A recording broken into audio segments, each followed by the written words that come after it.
It's our founding belief, and we've all, as Indians, grown up to this. It's called Atiti Devo Bhava. Yeah. And Atiti Devo Bhava in English translates to the guest is God. We are in the business of people serving people. So, what are the qualities that you look for in your leadership team when you're hiring? There is intelligence quotient, and then there is the emotional quotient. So I think empathy to me is a leading attribute. Empathy to me is perhaps even more important sometimes than IQ. So EQ being more important. Ultimately, we are in the happiness business. We are in the hospitality business, and ultimately, we need to make sure that our team members, our frontline, ensures that our guests feel like $1 million when they are staying with us, right? And the Hilton, Hilton, every alphabet in that stands for something. So the H stands for hospitality, the I stands for integrity, the L stands for leadership, T stands for teamwork, O stands for ownership, and the N stands for now. And we have a saying, great workplaces are heroes. So we get to learn as much from this partnership as you value it. And then we basically, our mission is to make India a great place to work for all. Happy team members, right, in our business would result in happy guests. Yeah. Happy guests would result in happier revenues, higher Yeah. revenues. Yeah. Higher revenues would mean higher ROIs for our owner partners who are Yeah. building these lovely hotels. These are Yeah. huge investments.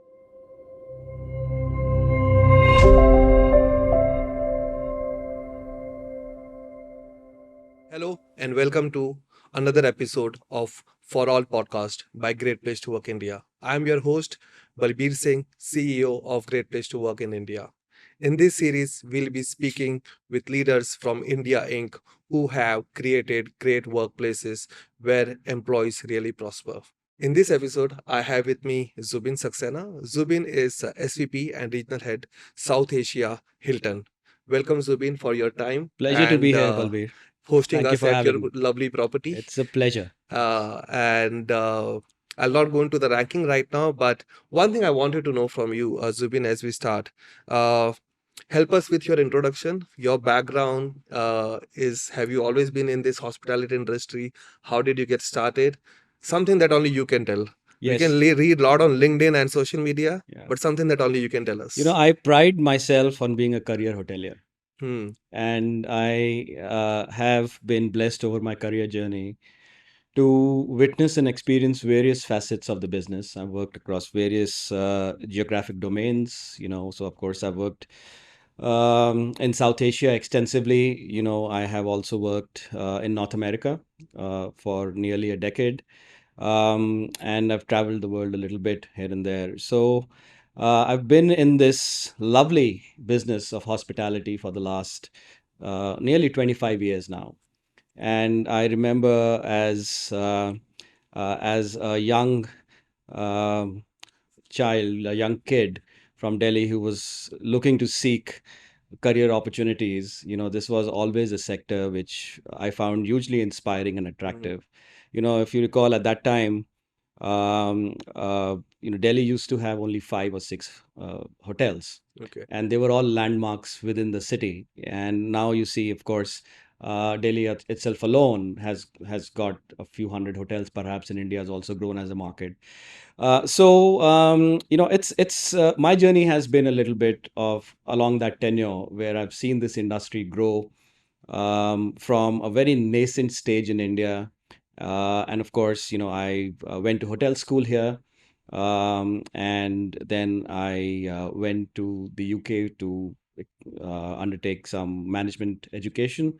And thereafter, I was placed in New York for, like I said, nearly a decade, working more on the financial investments, hospitality investment side of the business, only to come back about a decade ago, a decade and a half ago, 12 years ago, back home, anticipating that India is going to emerge as one of the fastest growing hospitality markets Yeah. in the world. And, look back in time, it's turned out to be true. This has become one of the most attractive, fastest growing, one of the most exciting markets on the planet today. So that's been a little bit of my journey. I've of course experienced hotel operations, which I've come in from a front office background myself. Mm. Started my career as a management trainee, and then into the front office operations as a duty manager, and so on and so forth, and then moved on. So I have meandered along over the years. Very exciting journey. Had the privilege to meet some really successful, really inspirational people. Along across all stakeholder groups. Mm. Our owners, our team members, our guests. They are all inspiring stories. So many of them. This is an industry which is a people-driven industry. Yeah. This is an industry where people are serving people. The human touch is very high, and personally, for me, I enjoy that human interaction. I enjoy that, engagement. So for me, it's been being in the right place and at the right time, and just enjoying the ride. Awesome, awesome. I think this really helps set the context. And since you have been career hotelier and traveled across the globe, and this is an industry, even if you are located in one city, you get to experience various nationalities coming into your hotel and property. So tell me, from your experience, what are the different cultural nuances, in which way that Indian hotel industry is slightly different from the rest of the world? Because you are leading, one of the fastest growing hotels in India, and I heard your plans to expand. Significant Uh, expansion underway. Significant expansion Yes. underway. You'll double your headcount. So, how is India culturally, and especially from a leader's lens, a CEO's lens, when you're managing such a big, people? How are we different from rest of the world? You know, I would say all cultures. So Hilton has a global presence, more than Yeah. 8,000 properties around the world. We have hotels across all continents. Hugely spread out, vast business. Um, and The cultural nuances are very different in Mm. every country and every domain, right? So I think as a global company, one has to respect those that cultural diversity, across the domains you are working in. India is, and it's our founding belief, and we've Mm. all, as Indians, grown up to this. It's called Atiti Devo Bhava, Yeah. and Atiti Devo Bhava in English translates to the guest is God. Mm. And growing up in the Indian culture, as children, uh, you know, uh, and that's the same values we give to our next generation as well. When you have a guest at home, you are treating him as if God's come to your Yeah. place. Yeah. And as children, you are taught that if the house does not have enough bedrooms, then you offer your bedroom to your guest and you sleep on the sofa outside. Yeah. Yeah. So those are the values Yeah. which are common Indian values. Those are the values which we are so proud of as an Indian nation. And those are the values which translate into our business. Mm. Within the Indian context, it's a very high touch, environment, which we have grown up in. And again, we love to give that extra personalization and extra attention to our guests, right? So that is what makes India unique in the global context. So that's what makes all Yeah. markets unique. I would not say one is less and one is more. Yeah. I would say they're all different markets with different cultures, and we have to respect all cultures. But clearly, India is the land of Atiti Deva Bhava, Yeah. and that's how we operate our Me, business I here. can I could feel that sentiment resonating with some of the other leaders also. And in fact, hospitality is the highest scoring industry in India. Uh, in my top 50, five are hospitality Oh, players. really? Yeah, Hmm. yeah, yeah. And where you see the highest employee engagement. Of course, Hilton is top of the pops, but I see that sentiment, being played out in other companies also. As a leader, yeah, how do you inspire your people to go that extra mile to be closer to the customer? Because this is an industry where you are always in touch with your customer. So what are that leadership wisdom that you learned in your career that you look forward to, imparting your next generation leaders? And what are some of the things that have stayed with you and helped you make this an organization that is loved by employees? Yes. So, we are in the business of people serving people, Yeah. and hospitality, our sector, has perhaps a higher degree of human intervention, a higher degree of human connect, than some of the other industries in the manufacturing or the some of the other sectors, let's say. We are as hoteliers, we are taught to anticipate our guests' expectations, Hmm. and it is just a lot of training around that, just anticipating what your guests would need, understand the cultural nuances, and just a lot of training Hmm. also, is constantly what our teams are doing. So that's how we are constantly in connect with what our customer, what our guest needs, and of course, we are very cognizant of their preferences. Hmm. Certain guests would want a different set of pillows when they check in. Certain other guests would want a certain kind of a toothpaste when they want to check in. We are sensitive to that. We enjoy doing that, Hmm. and I think beyond the standard guest room offering, which all hotel companies would provide. You have a guest room which has a bed, which has other amenities which are fairly standard. I think the big differentiator is human connect, Hmm. and especially for Hilton, it's a big way in which we like to achieve achieve excellence in what we do. So this year, we have so that's our journey from becoming a great place to work into becoming a great place to stay. Yeah. So yeah. So Zubin, at Hilton, since as a CEO, you can't be at every property yourself. I know you travel extensively. Hmm. So what are the qualities that you look for in your leadership team when you're hiring? So when you're hiring a general manager for all the new properties that you have, what are the some of the qualities that you look for in a leader that you're hiring, especially reporting into you? Sure.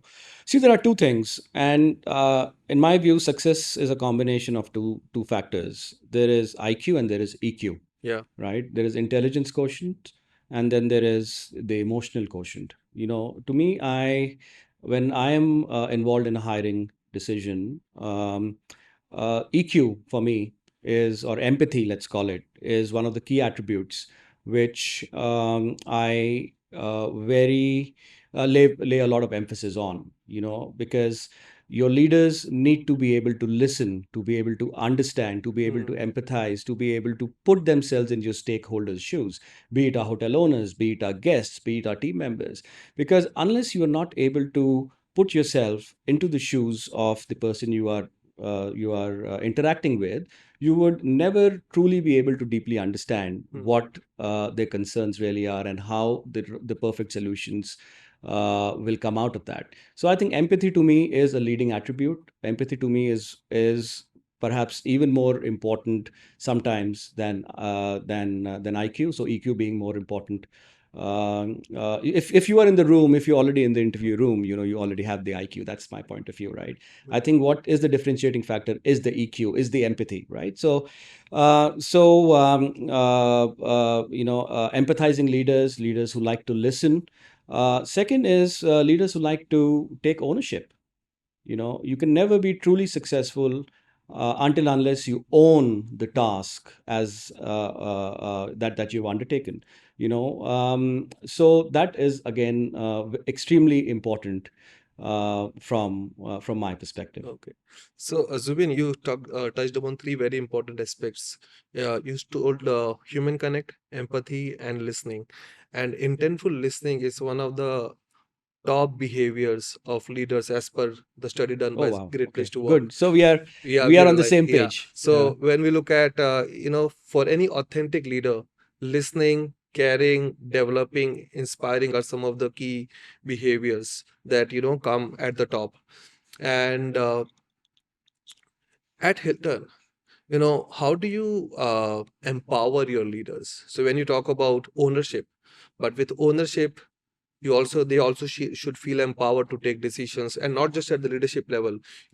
Share some experiences with where a front desk manager or a cleaning officer, they also feel empowered to do their job without being judged, without fear of failure. So how have you created that environment of trust in your organization where people can go about doing their job uh, day to day It is basis? a circle of trust you create. Hmm. And that circle of trust gets created over a period of time. Hmm. So it gets created in your day-to-day interactions with your team members. It gets created over a deep communication cycle, over deep conversations, and where you are discussing your business problems or your business issues in a very open format. You are not thinking what the consequences might be, but rather it's about, let's have a heart to heart discussion. Let's seek Hmm. the right responses to certain situations and certain issues. So in our case, we like to build that circle of trust, Hmm. right? We are, of course, we pride ourselves at the top talent that we have, across the organization.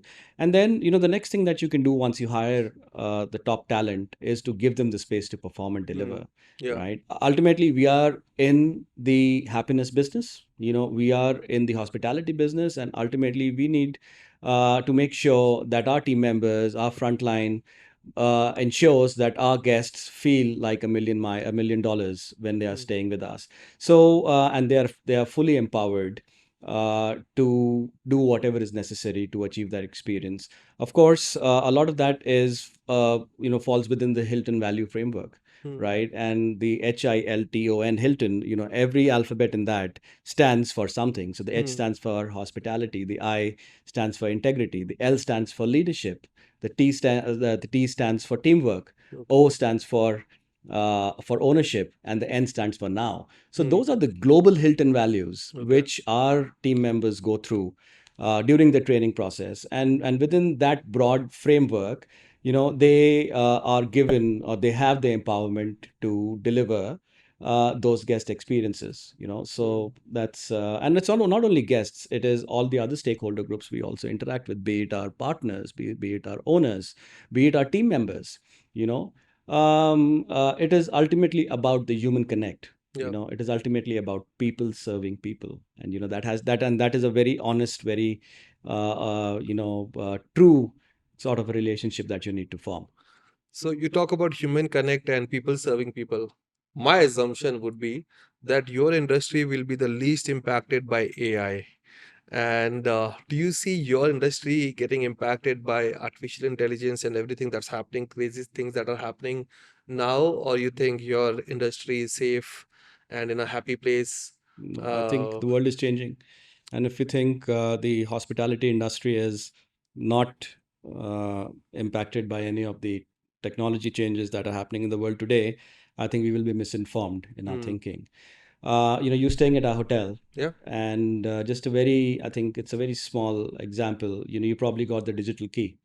So there would have been a message which landed on your inbox, with your digital key with a request to activate it. That's one of the examples of how technology is entering our business today. Then Okay. you perhaps might have got a message, inquiring your well-being and your comfort in a hotel room. I would say where we are right now in the cusp of technology, we are in a very nascent stage. Hmm, Generally, the world I'm talking about, yeah. right? And our industry in the future will be, I think. For the better, influenced by AI and Hmm, and technology, and I'll explain how. It's not only the guest experiences. For instance, a guest checks in to your hotel, and you have sensing software in the hotel, where if he looks into a camera, just by how dilated his pupils are, you can kind of sense the how the guest is feeling at that point hmm, in time. That might trigger the air conditioning. Mhm. if you think that the guest is anxious, or if he's more relaxed, so that Yeah. might trigger the temperature levels in the room. That's the level of tech. That's, I would say, it's going to go much beyond this. This is just one of the very, I think this is just about, this is bound to happen, right? Then there is a whole business in at the back Mm. of what you see, which is going to be driven quite extensively by AI as we go ahead. And that is around revenue management models, that is around business forecasting, that is around just having demand optimization models working in. That's about just analyzing your guest preference data and then curating his experience or their experience for the next day to the next level. That is the other side of AI, which is going to and already has started impacting, and Hilton is at the forefront of many of Mm. these things. So AI, and the third thing which is going to become a reality is, and which will trigger the faster growth of AI in our industry, is talent. Mm. You know, as fast as the industry is growing in terms of the number of rooms, and I'm talking about India right now, finding the right talent to service our hotels and service our guests is perhaps one of the biggest challenges we are facing as an industry today. Mm. So you will see a lot of automation come in, not because we don't want to create jobs, but because, we are at a dearth of finding enough people to man our hotels. I mean, look at our hotel management institutes today, for example. Yeah. We are not we do not have enough attendance to Mm. carry on, to carry through with the sessions, right? Mm. So that is becoming a reality. I wish our industry, and I think it's something which we need to do together as business leaders in the hospitality industry. We need to raise the attractiveness quotient of our industry and attract new Mm. talent. And it's a very exciting industry to be in. So AI will change the world. AI will change the hospitality industry. And I think in our case, it'll only be accelerated because we are also at the same time going to be having a real manpower. I wouldn't call it a crisis, but definitely call it a challenge in the futures, in the years ahead. Yeah. No, what is surprising when I listen to you, Zubin, when I look at IT talent, most of the engineering colleges are full, but they don't have enough jobs or they are not trained what is required at the workplace. And what you're seeing in hospitality, hotel management colleges are not able to fill in the seats. So I think we have two different extremes. But what is it that industry can do? And India has that demographic capital where most of our workforce is Gen Z, so they are just entering workforce. And hospitality Correct. as a sector has huge percentage of Gen Z employees, in fact as good as 35 percentage. And if I were to combine Gen Z and millennial, that's about 70 percentage of the workforce is Gen Z and millennials. So you have a very young workforce. So what are the some of the things that you do at Hilton to attract this young workforce and retain them? Of course, Hilton is also considered as the talent factory of the world. And but what do you do, especially to attract and retain young talent? So our belief is that some of the best hospitality talent will enter the industry from sectors or with educations which are not necessarily from the hospitality Hmm. domain. Meaning to say that, and this is my personal belief, some of your best managers will perhaps come from the banking industry into our Hmm. industry. There might also be a reverse flow, Yeah. going from our industry into several other service industries. But clearly, there's going to be a talent import. So we need to be open-minded towards Yeah. towards those kind of trends.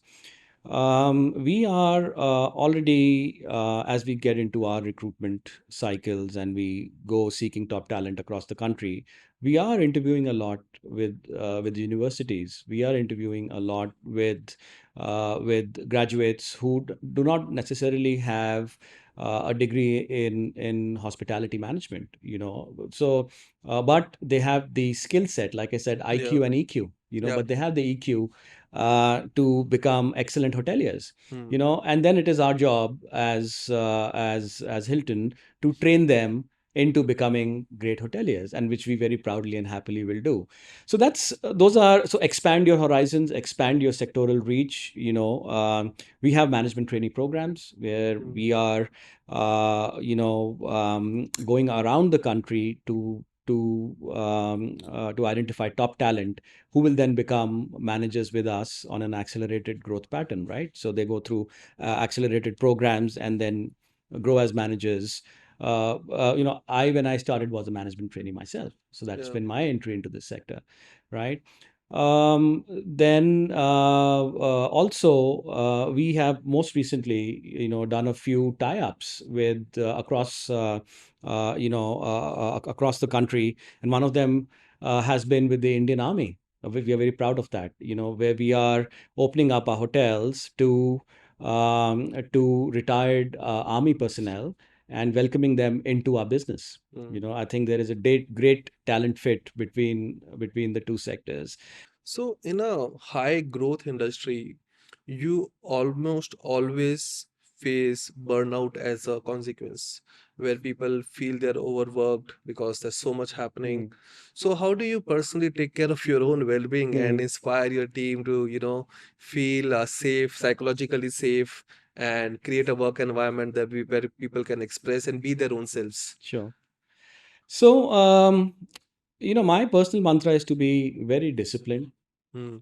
around how one conducts their professional and personal lives.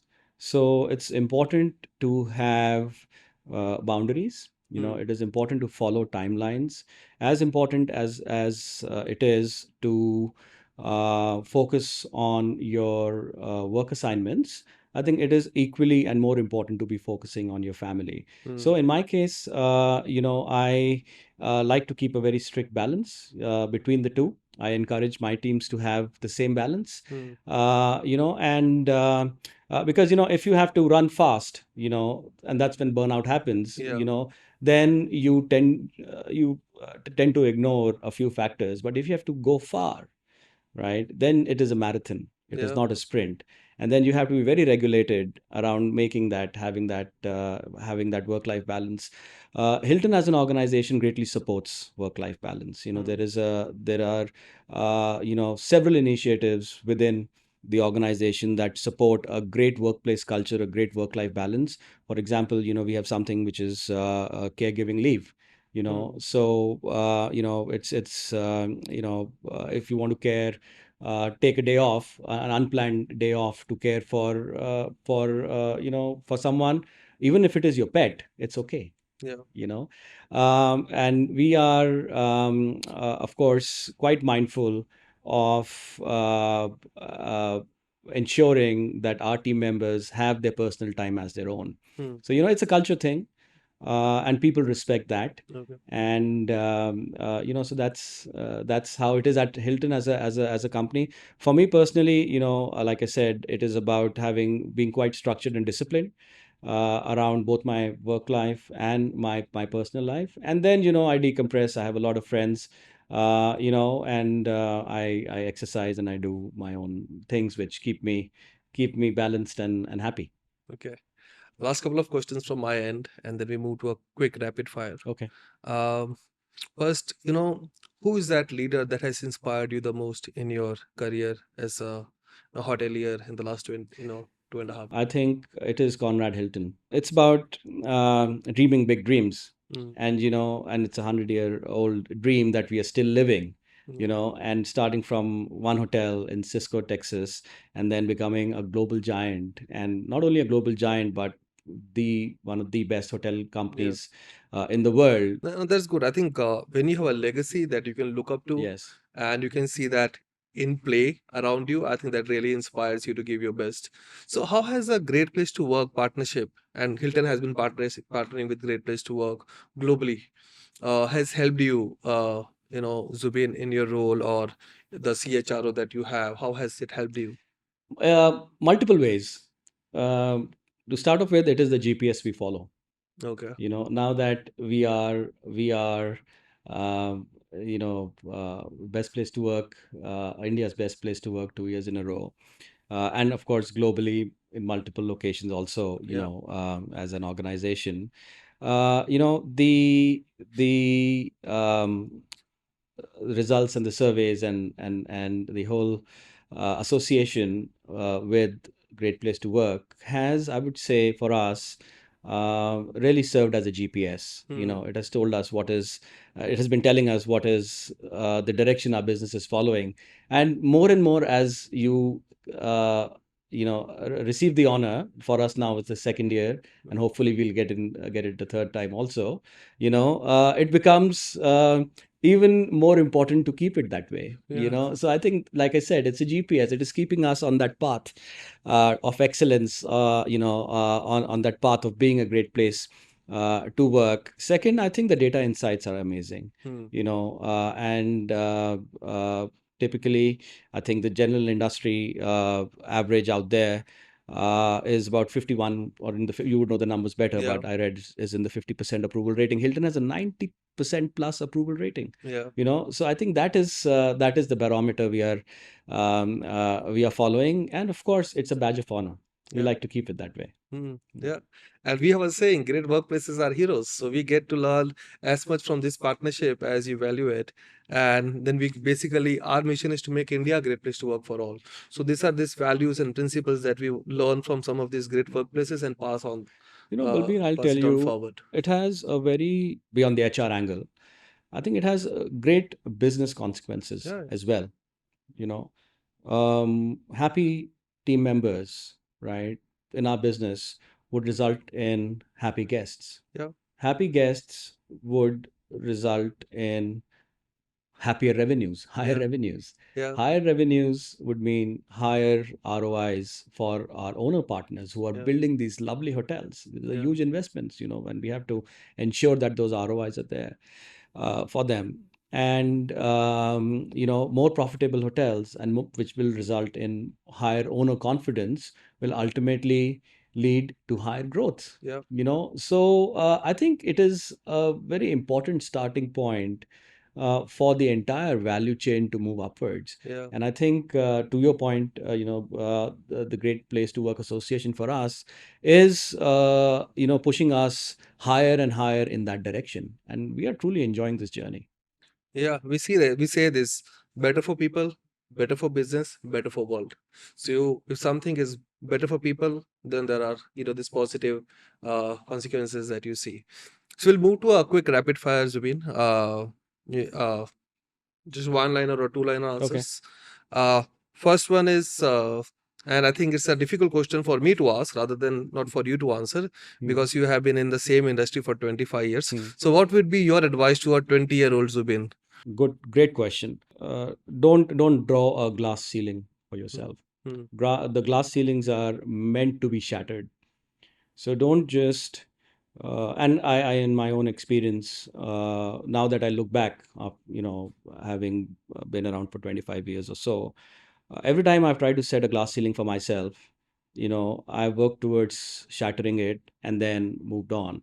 So to a younger Zubin would be the sky is the limit, and for the younger generation would be believe in yourself, the sky is the limit, and just work uh, towards that goal, towards a higher goal every day. Hmm. Every day you have to be a better version of what you were yesterday. It can be a 1% incremental improvement. Yeah. That's okay. But if you compute it over 25 years, that'll run into thousands of percentage Yeah, points. yeah, And yeah. I think that's amazing. That's Yeah. compounding for you. Yes. And yes, that is what Yeah, yeah, I would say to the younger generation. Don't set a glass limit on yourself, because the moment you do that, you would not want to fly past it. And to me personally, those glass ceilings are meant to be broken, yeah. meant to be shattered. Yeah. Yeah. What's that one question that you always ask in an interview? The one question that I always ask in an interview is around how someone has uh, converted, for them or for their teams, a challenging situation into an opportunity. Hmm. And to me, when the response to that really provides lens insights into the mind, that the thought process is working. And I've had some great feedback on those questions, and I've had some.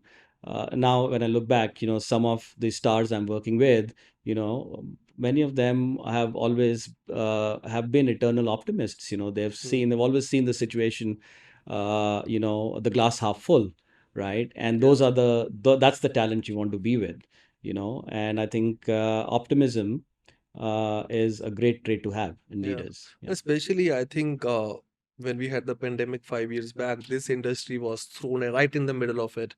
You were at the forefront. There were a lot of challenges, and I think the way this industry has come out of it, I think at least in India, I look at the occupancy rate sitting at 85 percentage. Yes. It's crazy. Yes. Um, so what's that one book? You can answer. You can say Hmm. multiple books that Hmm. you like the most, or it could be not just you took inspiration from, just that you Yeah. like No, that I've book. I've I've I've read quite a few, but I think three stand out for me, Hmm. and they have been books which I have gone back to. I've looked at just because I think they're offbeat. They are kind of different. They are a little bit more attuned to my own personal way of thinking. So the first is called The Upside of Irrationality, Hmm. and it talks about when many times you think that a situation is irrational, but it really isn't. Yeah. So you have to find the opportunity in an irrational situation, and so that's one.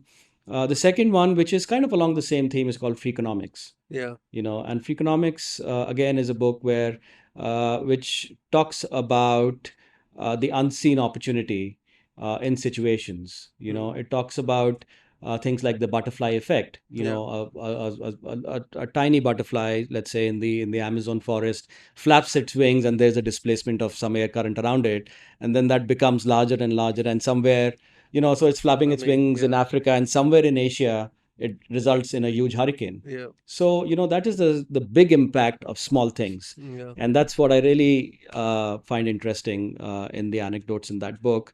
And the third one is by Simon Sinek. Hmm. It's called Leaders Eat Last. And I Yeah. believe in it a lot myself. I think the job of a leader is to carry his or her team with them. And until the team has not finished across the goalpost, the leader still has to be the last man Yeah. standing. So three very inspirational books, and I keep referring to them from time and again because I find them quite interesting and intellectual. I think these are three great books. I have read two out of those. Okay, I which ones haven't have you read read? the Upside of Irrationality. I haven't read that book, so Hmm. I'll pick it up. And what's the I'll best? send you a copy. Yeah. Thanks. Yeah. What's the best career advice that you received from anyone in your life The that best. stayed with Okay, the best. I've received a few, you? Yeah. and I must say We'll I've just been need one today. the best career advice that I have received, and I am thankful to, and I've actually received it not from one, but I've received from a few of my mentors who have themselves been hugely successful people. But they've given me the same advice is always take care of your relationships, Hmm. And I received that advice when I was 23, 24 years old from one of my mentors, and I've continued to receive that advice over the years. Uh, you know, uh, uh, so many times.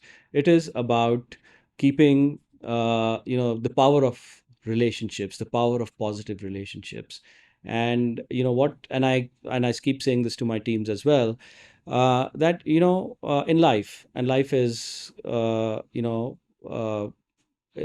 has many chapters to it. Once you are in the next chapters of your life, if you are crossing each other, or if you are just impromptu bumping into each other, you should have that kind of connect, with people, that you can sit down and have a cup of coffee and have a laugh, because life is about that ultimately. you know Yeah. the rest all happens, Yeah. comes and goes. Yeah. But I think the power of relationships is extremely important, Yeah. Yeah. I think those are the things that stay with you. and build them in an honest way, Yeah. build them in a truthful manner, Genuine, genuine manner. genuinely caring. Yeah. I think because, like I said, people run businesses. Yeah. Uh, Businesses don't run Yeah. themselves. People talk to people.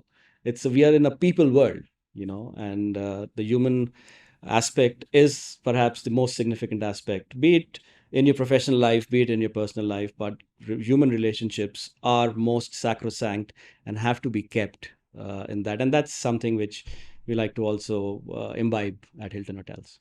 And I think I know the answer to the next question I'm going Okay. to ask, but I'll still ask. A skill that you think every professional must have in this day and age when we have AI, we have a lot of things happening around us. What is that one skill that every professional should have? Adaptability. One has to Hmm. be adaptable. Yeah. You cannot draw a firm line in a highly dynamic environment. You will have to adapt to how the world is working, to how the situation is evolving, and in difficult times you have to adapt, but your values have to be the moral compass Hmm. which drive that adaptability. And I think COVID was a great example of that for Yeah. all of us in this industry. So adaptability Hmm. is most important.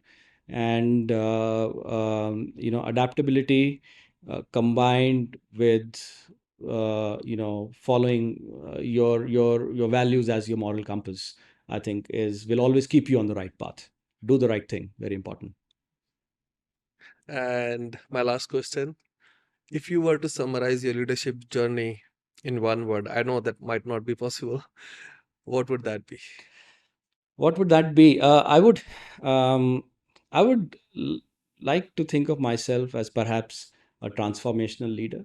Okay. I have been in business situations and been part of transformations over my career journey. So, if there's one word that you ask me to put out, that's how I would hope, uh, to be thought of as a transformational leader. Yeah.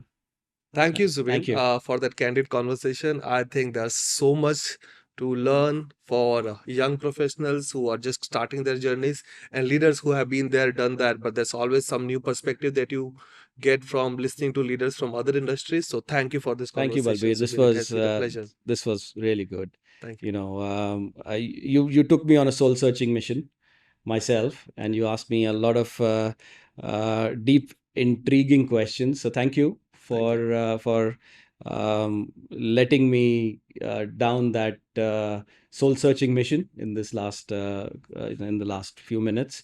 Very very enjoyable conversation. No, Thank you. thank you. Thank you Thank for you. your You were time. so good. Thank you. Thank you, Thank you. Zubin.